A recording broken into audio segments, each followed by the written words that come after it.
So if your dog is meeting these dogs without a leash and they're completely fine and normal and loving life, and then they're on a leash and they see those dogs and they're freaking out, Yeah. they're throwing a tantrum.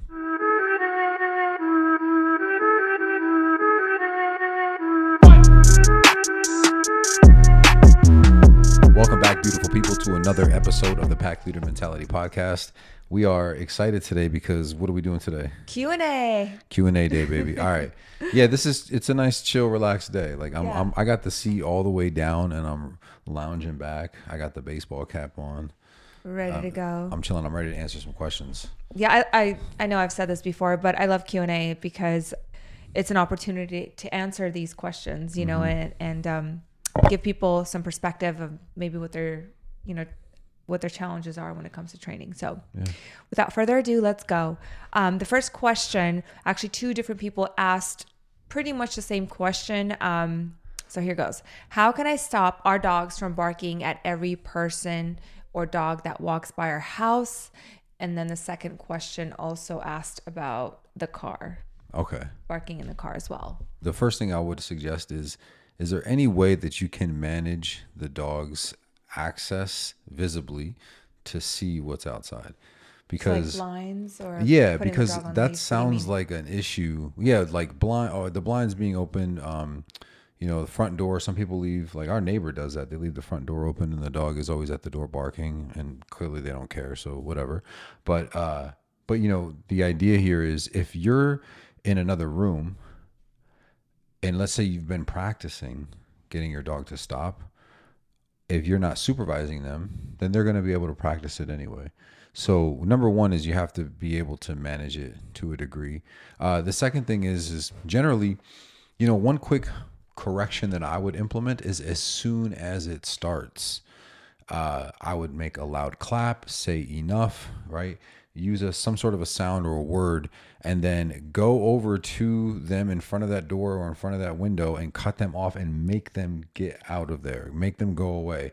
And the other thing too that you want to consider is if you can have anyone help you by walking in front of your house so that you can create this scenario in a way that you can control when it's going to happen. So you know when it's going to happen, and then you can address it more effectively. The most difficult part is the fact that you might get caught off guard, which is why I mentioned in the beginning, having good management. I'm never opposed to a bark collar when it comes to excessive barking. However, I always like to kind of add a little caveat to that and say, if your dog is really reacting out of a strong fear response, then I would be very hesitant and reluctant and recommend against using a bark collar. Generally speaking, though, most dogs can handle that. It's really effective in the sense that the correction happens as soon as the dog barks. The timing is good. The consistency is good. You've got to get a good brand, though. If you're going to go the route of a bark collar, you have to get the Educator Technologies brand or the Dogtra brand. One of those two. Personally, I use the Educator Technologies. I like their LCD screen. That gives me a correction counter. I like the fact that it has different settings where I can manage the intensity level as well as the sensitivity level of the vibration sensor. But if you're just trying to use good old-fashioned body language and good management, then 100% you got to take action as soon as that dog starts barking, make them go away. And then whenever possible, have somebody help you so that you can recreate the scenario and do your best to manage the dog so that they're not able to bark all the time when you're not around. Gotcha. Bam. Now, would you recommend maybe having the dog on a leash so that when that happens, if let's say, because there's some people, their homes are set up where the couch is like up against the window. So the dog jumps on the couch to get out into the window and watch. I definitely would not be opposed to having a leash on a dog. I think you might be able to get away with not using it if that was like the only thing that you're dealing with, which is why I didn't really mention it. But good call on adding that to the mix. I think it'd be a great idea. You couldn't go wrong by adding a leash. This way you had good physical control over the dog so that if they didn't get out of the way or, get out of that area like you asked them to, then you could use the leash by grabbing it and making sure that they go. Another way to kind of frame that too, now that I think about it, is occupying that space. So a lot of times the mentality from the dog is like from that window or door, they're stating their business, they're big and bad and tough and trying to make everybody go away. And so your job is to cut them off, which is why I said that earlier, specifically cutting them off and occupying that space and shooing them away, making them get out of there, period, every time, as fast as you possibly can at the onset of that barking. I actually want to add a question to that. Sure. Now, let's say this is my situation, right? And I do a great job of managing it when I'm home. But when I'm not home, that behavior continues. Is that setting me potentially back? Possible, but what might happen if you're being consistent is your dog just won't do it when you're there. I see. Which is why a bark collar would be because it's an always effective way. inconsistent. Yeah. So side note, one other thing that I would recommend, but this might be a little bit more advanced for you, if your dogs are like better behaved and you do a good job at creating a habit of controlling that situation. Because I do this with Brooklyn and Logan. So sometimes, they'll hear a noise and they'll bark. And so I just kind of praise them and I'm like, all right, good boy, good girl. And then I encourage them to come to me. And then they come to me and I pet them and I'm like, all right, you're free. And so that's our like little pattern. It's basically my way of saying, hey, thanks for barking. Thanks for letting me know they're here. Mm-hmm. Everything is good. Go lay down, But again, that's more because of our relationship. So I wouldn't, that would be a great goal for somebody to have, because to a degree, most people would want the dog to bark a little bit if there was a noise or somebody maybe being creepy standing out in front of your house. Yeah, just not nonstop. Yeah. And also think of it from the dog's perspective, not to cut you off, but every time they bark and somebody goes away, for them, it's working. Yeah. They're, so cool. Yeah. And that's, again, going back to the management suggestion, is that's why you have to do a good job managing them, because in their mind, barking makes this weirdo keep walking down the street, even though it's the mailman who's doing his job. They don't understand that. So for them, the more that they bark at this person, the faster that they go away. Or for them, they just continue to do it until they go away, because that's when the problem is solved. And what you're trying to help them understand by stepping in is, we do not need you to make the problem go away. There is no problem. You need to go away, and manage them so that they don't get to practice that on the side. Now, would that still apply for in the car? That's a little bit of a different situation, Yeah, in the car. No, I would say that the reality is that in the car, from my experience, because of the situation, meaning it's a little bit more dangerous if you're trying to physically manage the dog. If the dog's being chaotic, I've had clients that their dogs are bouncing from the back seat to the front seat. Wow. And they're driving. And yeah, for me, this is like number one, management, right? So let's connect the dog to the back seat. Maybe put a crate. A crate, exactly. Yeah. So those are some options I start with right off the bat, if that's how serious it is for the person who asked the question, or anyone else listening for that matter. But I've tried a couple of different things, and and let me just say too that there's always, in my book, room for rewarding the dog for like non-reactivity. And I haven't mentioned that with the house, but that's definitely something that I would encourage people to do as well. Like if somebody walks by and the dog doesn't bark, praise them and reward them. At the very least, pet them and praise them and make it acknowledged. Same thing in the car. Again, a little bit more difficult though, because your attention is on driving. Yeah. And I think that's a big factor. So one, I've had clients park at, let's say, a nearby park or even a grocery store, because we know that there's going to be a lot of foot traffic of people walking around, and practice there. And that's a really good way to acclimate the dog to being in the car and not barking. So that's one way to do it. Obviously, there's not much you can do when you're driving. If it's an issue when you're driving, or you've rewarded your dog as much as possible for non-reactivity. Personally, for me, again, I'm going to go back to a bark collar, because it's a really easy way to solve the problem. And I just want to be clear by using the term easy. I'm not talking about like cheating.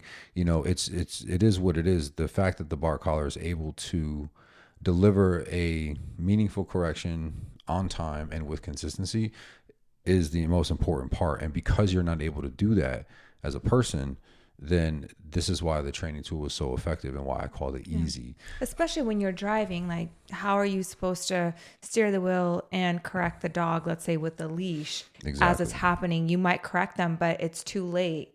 Yeah. Into the, and then you're just God randomly forbid correcting it throws your control over the car off. Especially. Not to mention the hazard that comes with it. Yeah. I mean, I've had a couple of clients that we've used e-collars because for whatever reasons, it made more sense for them to use the e-collar because they were using it maybe for other things. But that's another option too for either scenario. But keep in mind the difference between the bark collar and an e-collar is that an e-collar you control. So you are the one that's responsible for good timing and consistency. Mm-hmm. The bark collar is automatic. So it either hears the barking or senses the barking through the vibration sensor, and then it gives a correction, again, on time and consistently. So that's why I would more than likely recommend the bark collar. Mm-hmm. And I've seen it work for so many dogs. It works like really well. It's like within minutes, the dog is like, oh, I get it. I know exactly why I'm getting corrected. So, but again, this is a training tool that may not be for everybody. So it's not your only option, but I feel like it's the best. And aside from that, we've had a couple of friends reach out about dogs that were reactive. They have, and this may sound way off the wall, but they have, I forget the exact name of them. Oh, they're blinders basically, where you can put blinders over the dog's eyes. And this is actually something that like vet offices may use if you have a really, really sensitive or reactive dog. So this is potentially an option too. Like if you're the kind of person who's like, hey, I'm never going to put a bark collar on my dog. That's terrible. Mm-hmm. I respect that. So put blinders on them so they can't see anything. Maybe you don't vibe with that. And I guess you have to pick your poison when it comes to this stuff. Just kind of really quick, going back to bark collars or e-collars. I know that you always recommend putting the collar on the dog and off, mm-hmm. and have them wear it mm-hmm. during the day just to get used to the collar and not connect the dots of like, okay, when I wear this collar, this is what happens. Just wanted to add that in there. Yeah. Well, definitely a great practice, getting the dog acclimated to wearing it prior to actually using it. But in all honesty, I'd be lying if I said I never put a bark or e-collar on a dog and used it immediately. Yeah, for sure, especially in like training sessions and stuff. Yeah. All right, since we're talking about corrective tools, I'm going to go jump into our next question, and that is, when is a good time to introduce a prong collar to a puppy?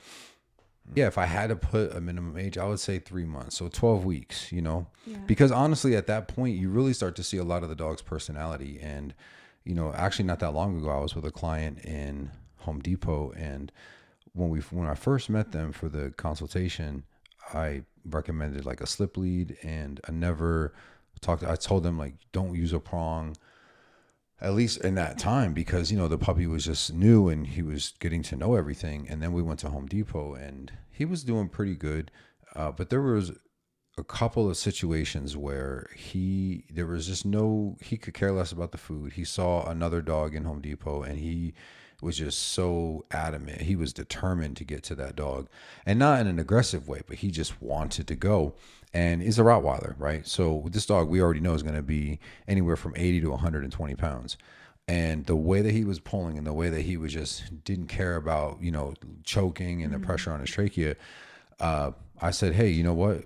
We need to put him on a prong. And she was like, oh, I didn't know if that was okay. And I was like, oh, absolutely. It's for him and for his situation. Based on what I'm seeing now, 100%, he definitely needs that. And it helped a lot. We put him on a prong and it was a night and day difference, and again, gentle handling, still reinforcing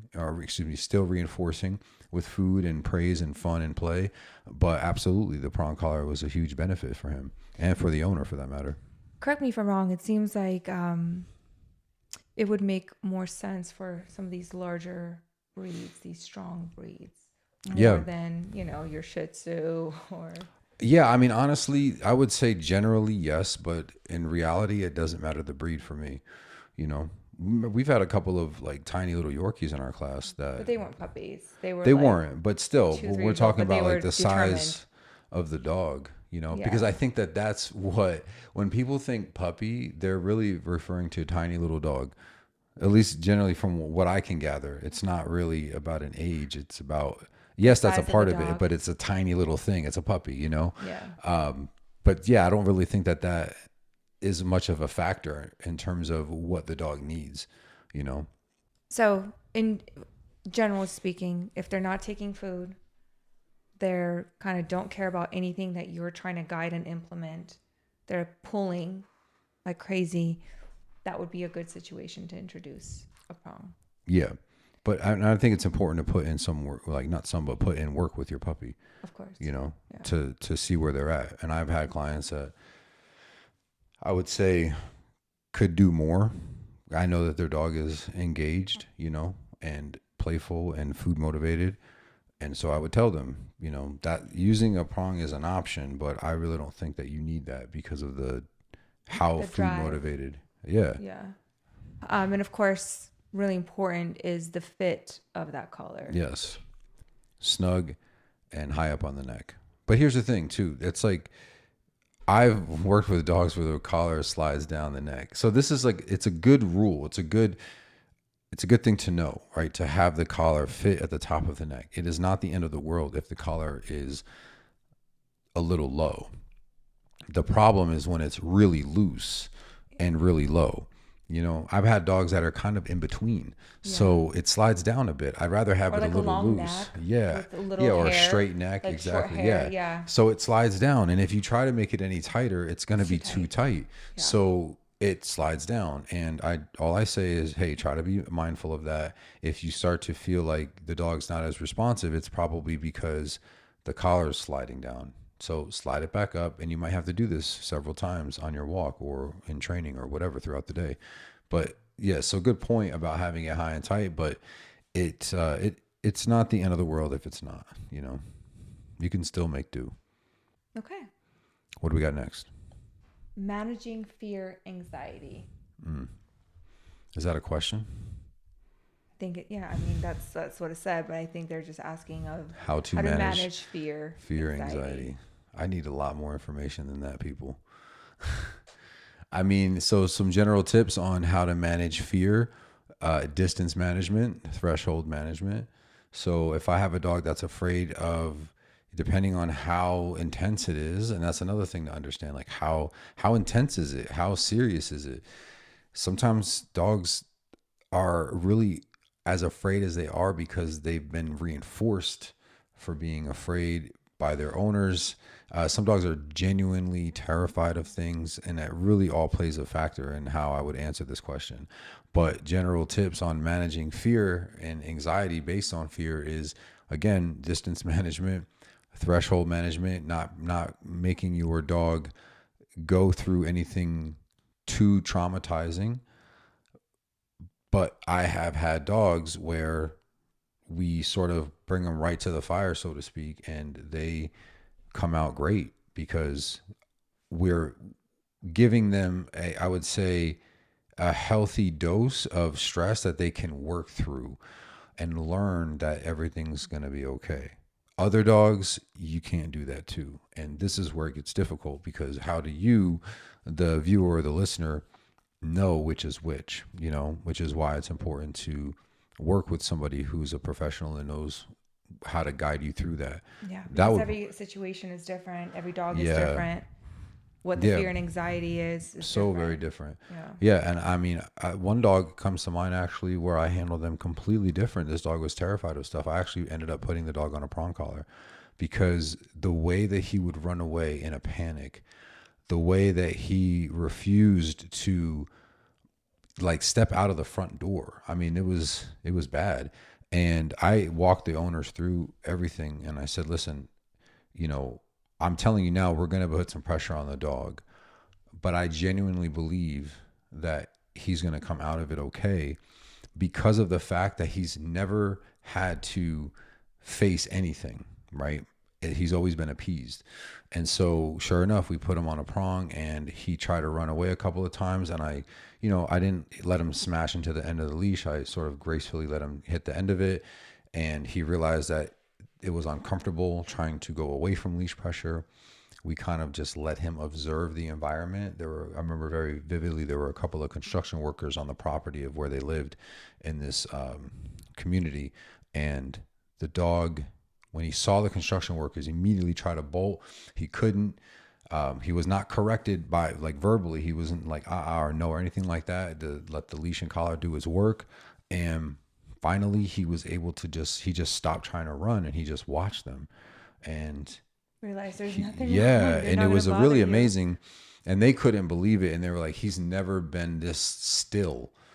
And you know, I was just really grateful, honestly, that they had given me, and that I should say that they trusted me to put the prong on him, because when I said it, I knew that they were just kind of like, So yeah. yeah, isn't that going to hurt him? And I'm like, listen, you know, it'd be lying to you if I said it's going to feel good when he pulls into it, but we're trying to convince him that there's nothing to be afraid of. And there's no doing that with like a martingale or a flat collar or a slip leash, because he's just choking himself out. And it was just nonstop, nonstop, nonstop. And so with the prong, it was uncomfortable. You know, he didn't like it. So he stopped and he was able to just watch. So this is why, again, you know, to those of you listening and watching, the solutions to every dog's issue, especially when it comes to something as deep and intricate as like fear, anxiety, is very complex. And it's certainly not a path that I choose for every dog, you know, putting a prong collar on them, for example, when we're dealing with fear.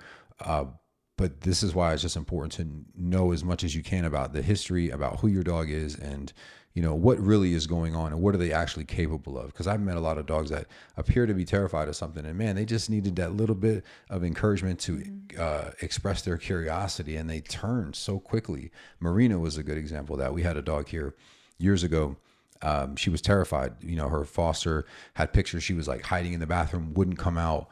And I had her here, and I would say within like 3 or 4 days, she was almost a brand new dog. And then we just continued to build on that. And she was at first deemed like a really, really difficult case based on others who had seen her and worked with her.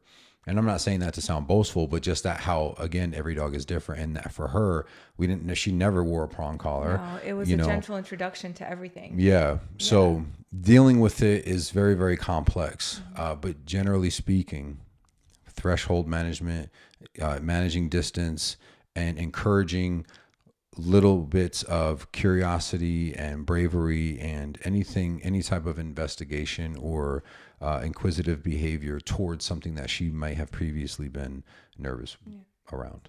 Well, and I also want to add back to like the training tool used for, you know, certain dogs and their anxiety and their fear. I know that you always say, you know, sometimes they like red zone, right? Like they see red and they don't know what to do. And you have to match actually and go up a little bit, right? Like, so if they're here, you want to go just a little bit above to stop them and get them to refocus. And for some dogs, it might be a slip. And for other dogs, it might be a prong. And some dogs, it's an e-collar, depending obviously on the situation and the dog and whatnot. But I just wanted to add to that because you always talk about like matching and going slightly above there. Yeah, for sure. Well, it would definitely be for those fearful dogs who have absolutely no hope of snapping out of it on their own. You know, and sometimes they are like, yeah, they're nervous and they're a little reactive or anxious, but they'll be able to be guided and directed, let's say with food or a toy. Yeah. You know, and in other dogs, it's just everything goes out the window. Yeah. Because I know that, you know, I've been in multiple situations and multiple cases with you where the dog just redlines and you do everything. You offer them food, you do, you know, praise, encouragement, coming back to you. I mean, you do everything. And then, you know, you'll use what's considered an adversive tool and it's literally instantly they switch from that one correction. Yeah. And then now they're taking food, now they're fine. And, you know, tails up, they're wagging, they're happy. So I think that's pretty cool and interesting too. Yeah, I mean the behavior aspect combined with like the personalities and then combined with the owners and their living styles is a very, very cool thing to sort of play with. It's almost like an equalizer, you know, trying to find that balance. Yeah. What Gosh, it's so complex, right? There's so much to it. All right, next question. Tips for a stubborn dog. She sometimes refuses commands until I am more stern. Leash. 100% leash. Leash, like a regular leash or a tab leash. So just something that hangs off the collar that you can grab onto. But whenever I'm dealing with a stubborn dog, this is where I use training tools. So rather than relying on saying the word 10 times. Saying the word, exactly, yeah. Repeating myself, getting frustrated. Because here's the problem that I would present to you with getting stern, which is why I would recommend avoiding it, is that you, in order to get your dog to listen to you, you're going to have to be stern. You're going to have to use that voice, right? That serious voice.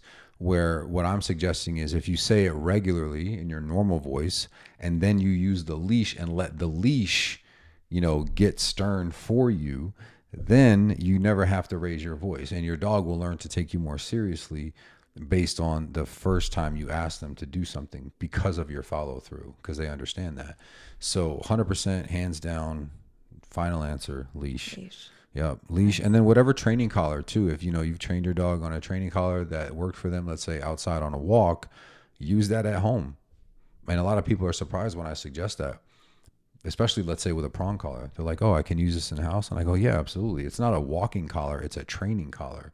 So you don't have to limit yourself to just using it on walks. If you need better control over your dog in the house, use it in the house.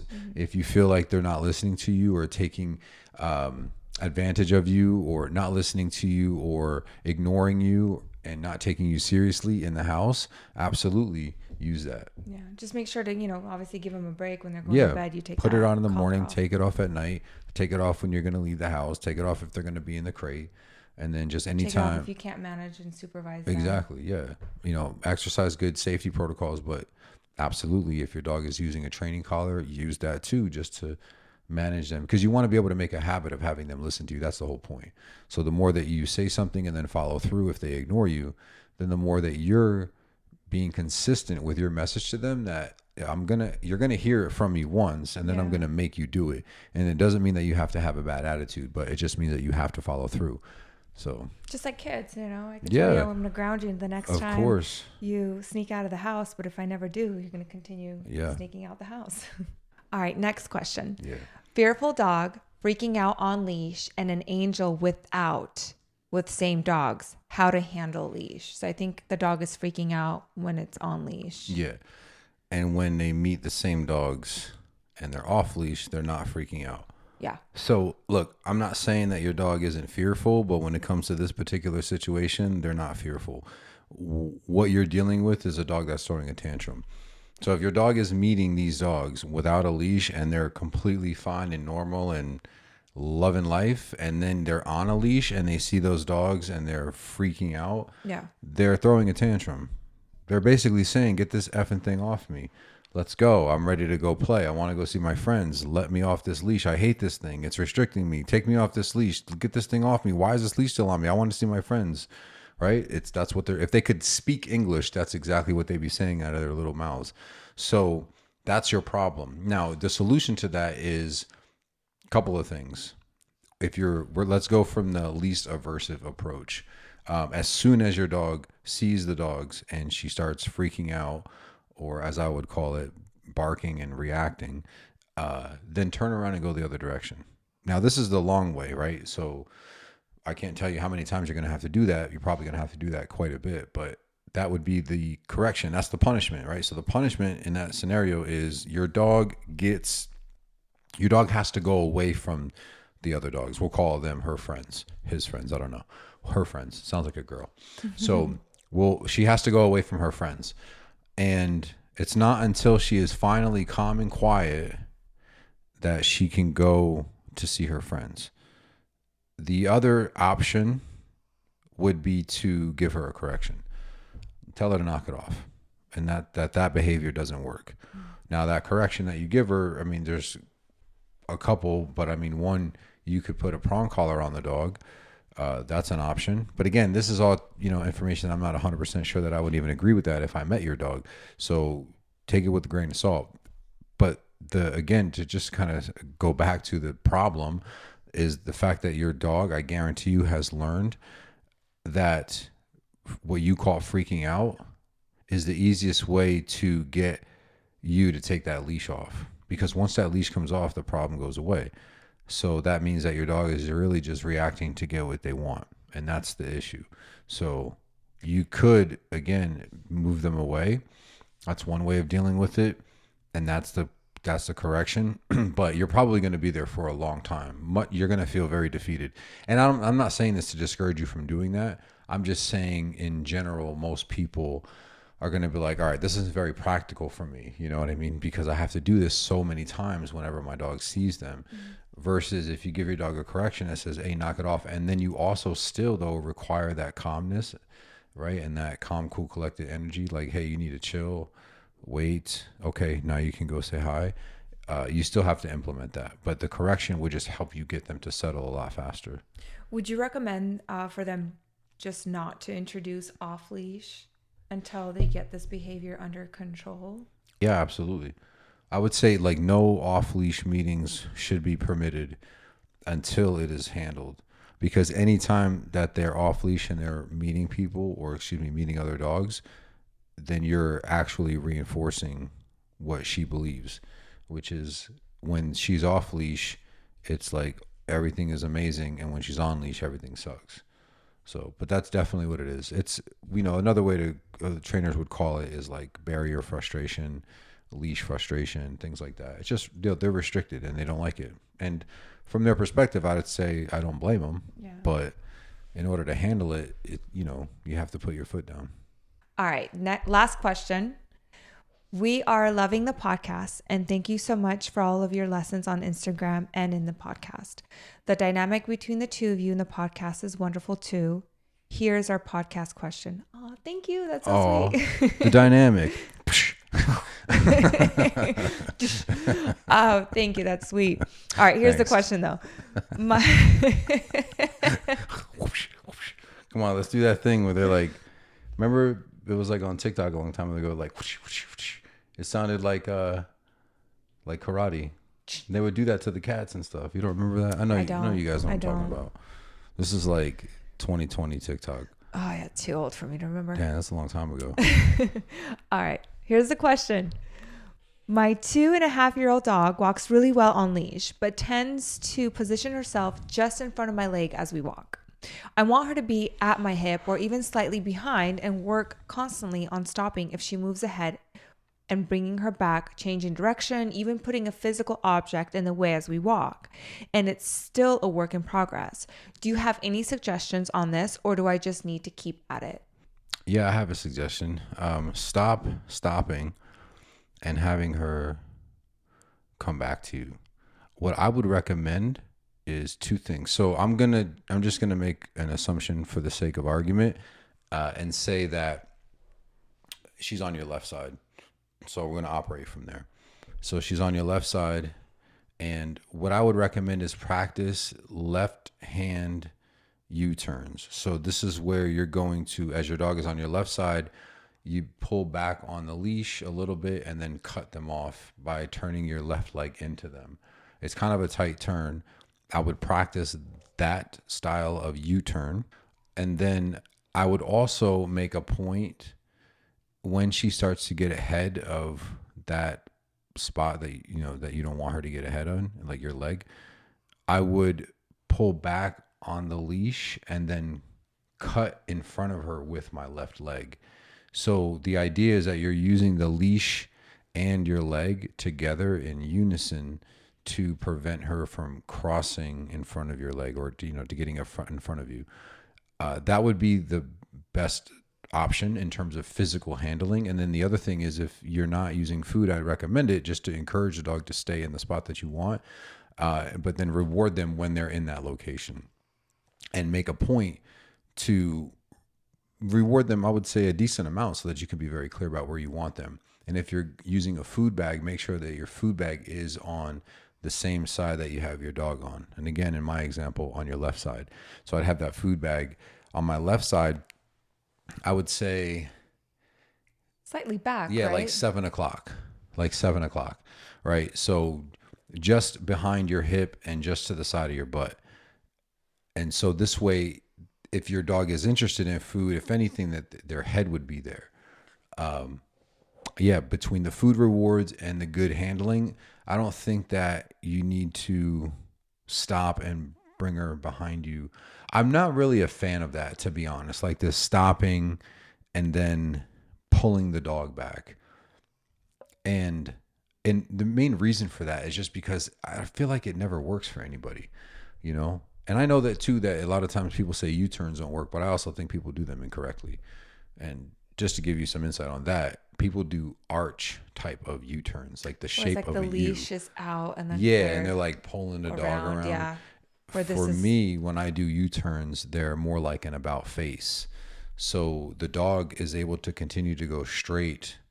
And then by the time I'm turning around, that leash correction that they feel is in a straight line. And when they turn around, I'm already facing the opposite direction and they have to come sort of in a straight line back to me. And it's the way that I perceive their understanding of it is they are, once they get that correction, it's kind of like, oh crap, you know, he's going the other way. And so they learn to avoid that correction by paying attention to me if I slow down or maybe abruptly stop to make that about face style U-turn. But in your case, you know, in any case, honestly, stopping and just pulling the dog back doesn't really do much. I never really saw any person that was like, yeah, I did that, you know, and just like the way that I taught my dog to stop pulling. You're just always doing that, you know. But I digress. Going back to your solution, 100% left-handed U-turns again. So that would be turning into your dog and then using your leg to block them and the leash simultaneously. And one other tip that I would provide you is if the dog is again on your left, you could even wrap the leash around the back of yourself and hold the leash in your right hand and with the leash going around your body. So this way, anytime your dog starts to cross that boundary for you, all you have to do holding that leash in your right hand is step back or stop and lean back. And it'll actually give your dog a correction because the leash is going around you. So as soon as they cross that boundary, boom, they get that quick correction. And that from would like be the momentum of your body. Or yeah. like from the, you know, yeah. Yep. So you just kind of stop or take a quick step back and that'll give them a correction. Because in that case, just to go back to why I'm saying that would be the direct opposite of stopping and then pulling your dog back, because by the time they get that correction, they've already like gone past you. You know what I'm saying? So versus this is almost this like is a instant. Yeah, it's instant. And it's as soon as they cross that little boundary. So those are the three things that I would work on 100%. Well, 4 really, if you include the food reward. So the left hand turns, using your leg, using the leash around your back, and then also making sure that you're rewarding them for being in the right location when they are. Bam. And thanks for your nice comments again. Yeah, thank you. That was sweet.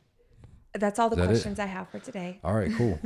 Well, I hope you guys learned a lot, and I hope I was able to answer your questions to your satisfaction. If you all listening have any questions that you want to submit to us, please do. We love questions. This is one of our favorite things about the podcast. So don't forget, you can email us at info@leadyourpacklv.com. And then you can Instagram us in our stories or messages. Our Instagram is at Leader of the Pack LV. Yeah, and just make sure you put podcast in some sort of a subject heading or anything like that. That'll help a lot. Thank you. And also, if you guys are dealing with dog problems, guess what? I got a course, the Pack Leadership Seminar course. I filmed a seminar back in 2022 and talked all about pack leadership, what it is, how to implement it, how to have a great relationship with your dog. We deal with problems like jumping, barking, chewing, digging, counter surfing, garbage rating, how to teach place, how to teach boundaries, and how to have a general overall amazing relationship with your dog that's built on trust and love and respect. So if you guys are interested, I'll leave a link. You can check out more of the course in the description. If you guys are listening and you want to check it out, you can go to www.lotpk9training.com/links, and there'll be a little box that you can click with my picture with the pack leadership on there. You can check out more there too. And other than that, that's all we got for you guys. Have a beautiful week. Thanks so much for listening. We'll talk to you soon. Bye. Peace.